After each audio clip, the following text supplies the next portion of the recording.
Ahem, work-related communications coming through. Ruth, it's about the contract with A company. You know, the one you were responsible for managing? They pulled out and the contract got aborted. It got what? Why would they do that? Don't tell me you're surprised. It's obviously because you're incompetent. That was such an important contract to this company. I mean, really.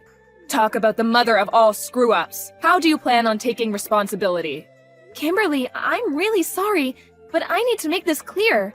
I was in charge of that project and responsible for all communications between our company and that client.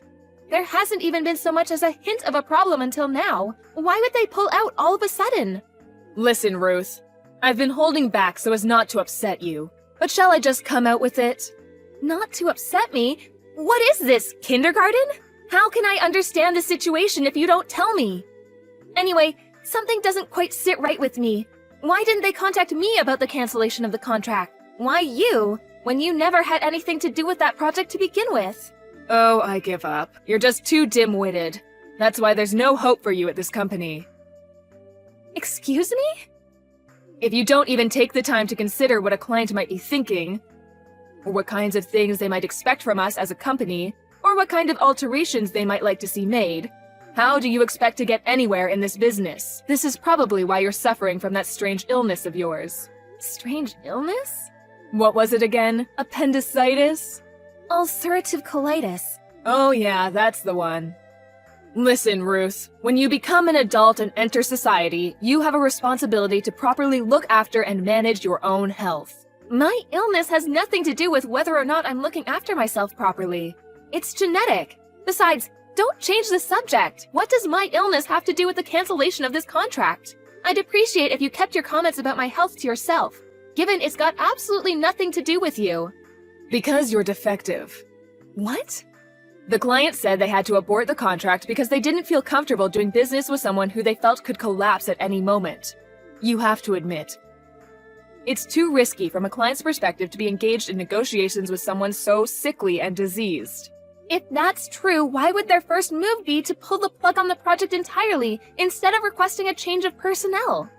You're saying the contract itself got cancelled, aren't you? Why couldn't someone like, say you for example, have just stepped in as a pinch hitter to save the project and ensure all of this time and resources that went into it thus far weren't a total waste?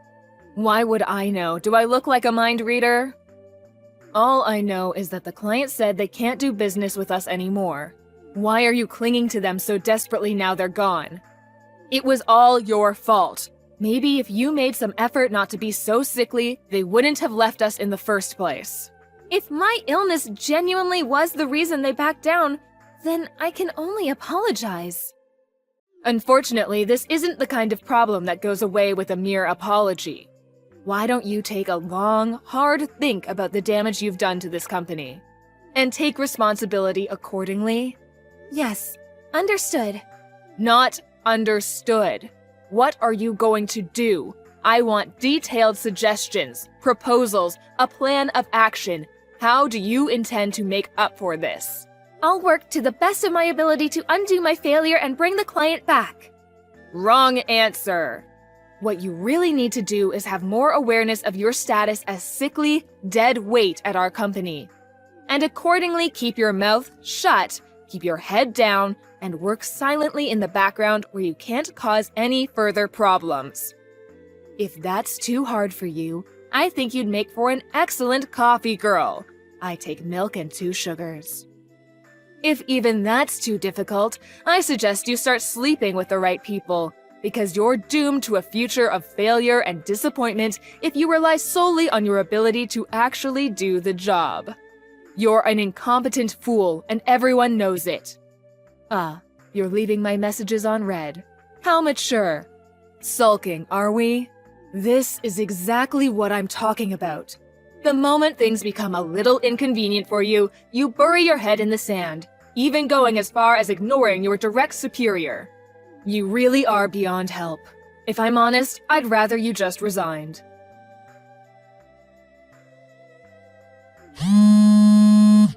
Good morning, Kimberly. I'm in the middle of a job right now, so I can't talk on the phone. Can I help you with something? Wait, shouldn't you be in the office already? How dare you? Do not screw me around, Ruth. What lies have you been filling the boss's head with? What do you mean? Lies? Don't play dumb. I know exactly what you did.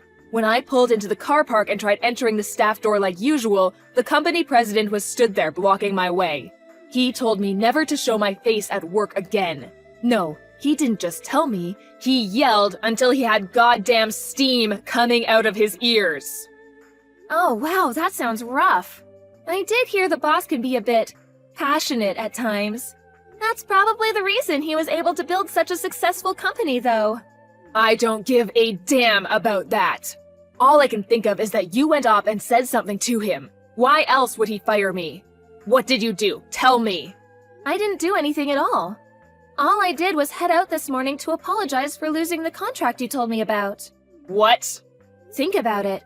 If a project collapses and it's your fault, don't you think offering a sincere apology and requesting the decision be reconsidered after promising to do better is the right and reasonable thing to do? That wasn't just my project after all. People from various departments were involved, and lots of hopes and dreams were pinned on it. Huh? You went to see the client directly? That's right. I swallowed my pride, got down on my knees, and apologized. Their project manager rushed out immediately when he saw what was going on, and explained the situation to me in minute detail. Everything, Ruth. I know. You tried stealing that contract from me, didn't you? You lurked in wait for Mr. Grant, the project manager, in the office car park, and waited until he finished his meeting. Then, when he got out, you basically forced him to go to dinner with you. You did nothing but badmouth me at the restaurant. Then, when you thought you'd trashed his opinion of me, you started trying to convince him of what a talented and reliable employee you are, Mo. Have you no shame? Then, to top it all off, you invited him to stay the night at a hotel with you. He described his feelings at the time of a complex mixture of shock, disgust, and terror. Being so desperate to go home at that point that he'd do anything to get away from you, but at the same time wanting to avoid handing you the project at all costs. He did the only thing he could think of and proposed aborting the contract entirely. Here's the key point, though.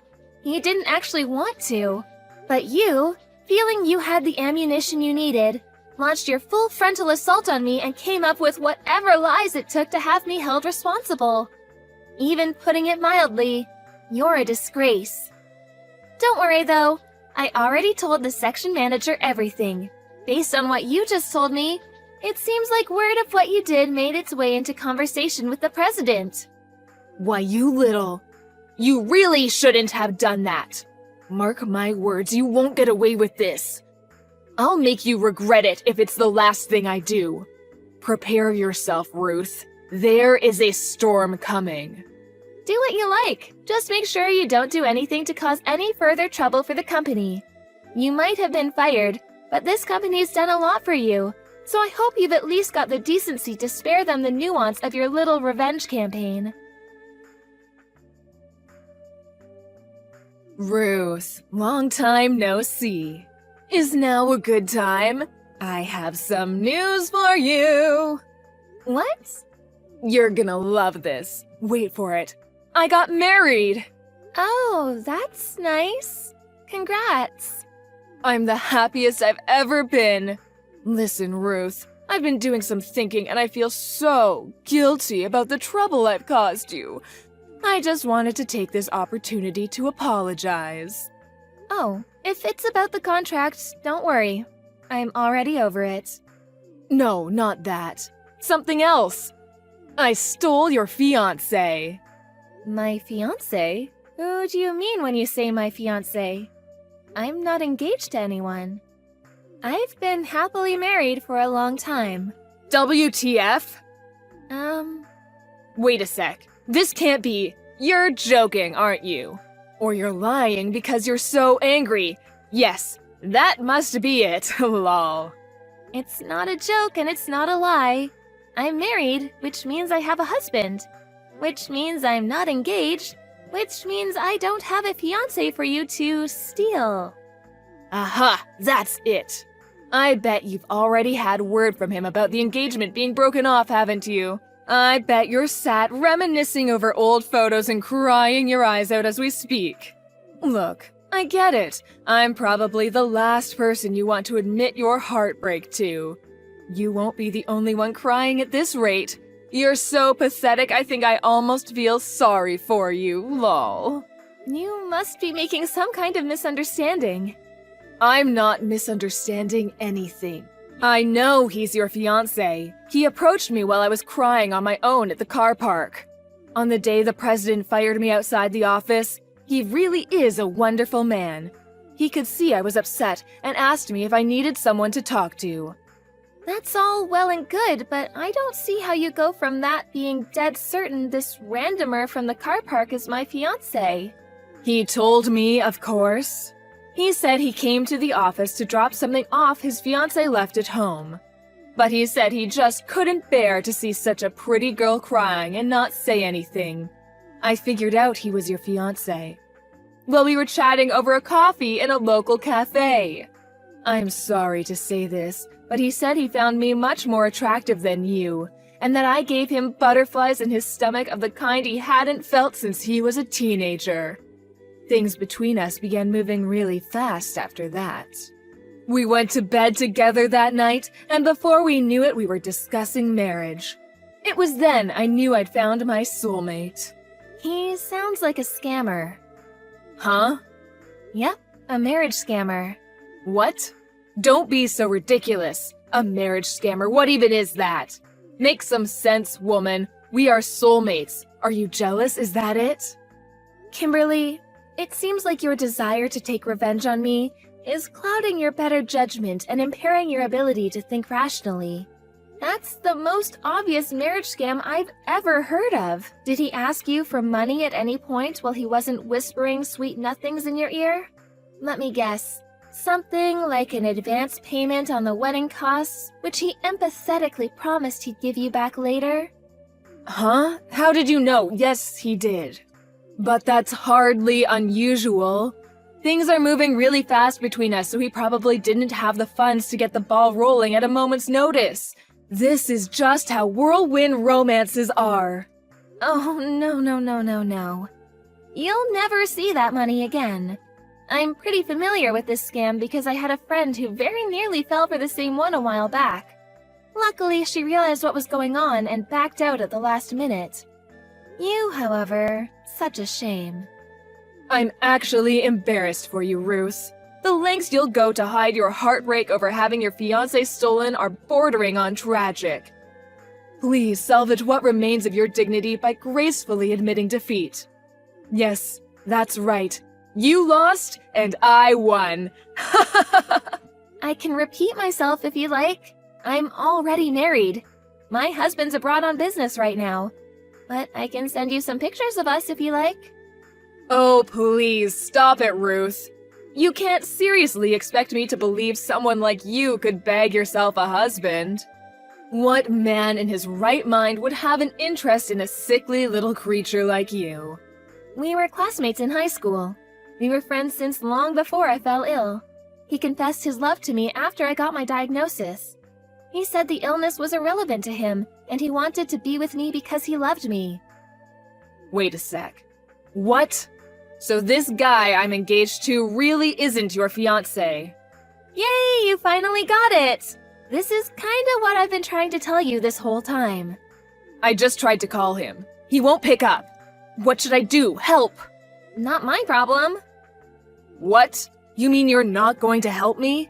This is all your fault. The least you could do is give me some advice. Take responsibility for what you have done.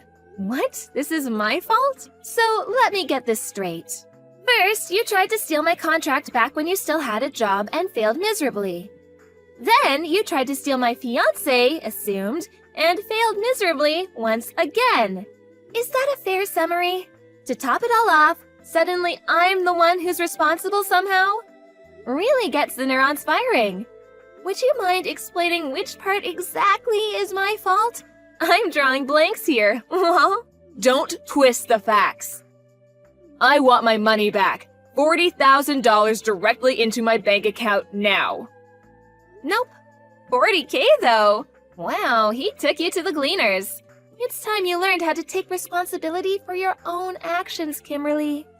Fine, you win. I'll apologize for what I did. I'm sorry for everything. The contract, trying to steal your fiancé, everything. Can I just have my money back? Please? Not only did he take my entire bank balance, I don't even have a job anymore. How am I supposed to live? Go back and live with your parents then?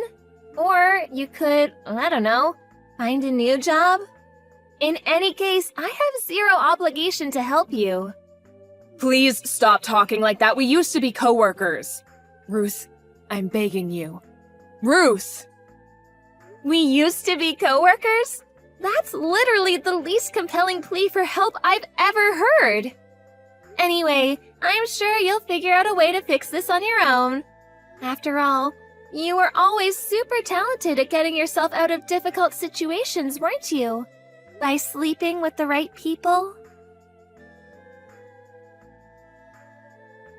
After that, Kimberly started showing up outside the company office every day, lurking behind cars until I clocked off, at which point she would jump out yelling expletives and harass me relentlessly. However, she was eventually spotted by our notoriously passionate and at times hot-headed company president. He reported her to the police, who came down immediately and bundled her into the back of a car. Apparently, her spirit was so crushed when hit with the reality of what her life had become, she broke down in tears in the police car and was inconsolable by the time she reached the station. Eventually, she somehow or other managed to pull herself together and went home with a caution, promising never to go near me ever again. However, sources tell me she's still vigilantly watching and waiting, biding her time until another opportunity to take her revenge on me presents itself. Rumor has it she's applying for jobs with every one of our competitor companies and hopes to somehow leverage that as her angle to teach me the lesson she's convinced I deserve. The irony is, if she'd just reflect on her own actions for a moment, she could learn the lesson she needs to learn. Let go of her hatred and move on with her life. Will she? I'm not holding my breath. Anyway, in more important news, I found out I was pregnant last month. I left the company when I got the news and decided to move abroad to be a stay-at-home housewife for my husband. So the whole thing with Kimberly is as good as ancient history to me now. I'm just praying I'm not unfortunate to bump into her in the street before my flight.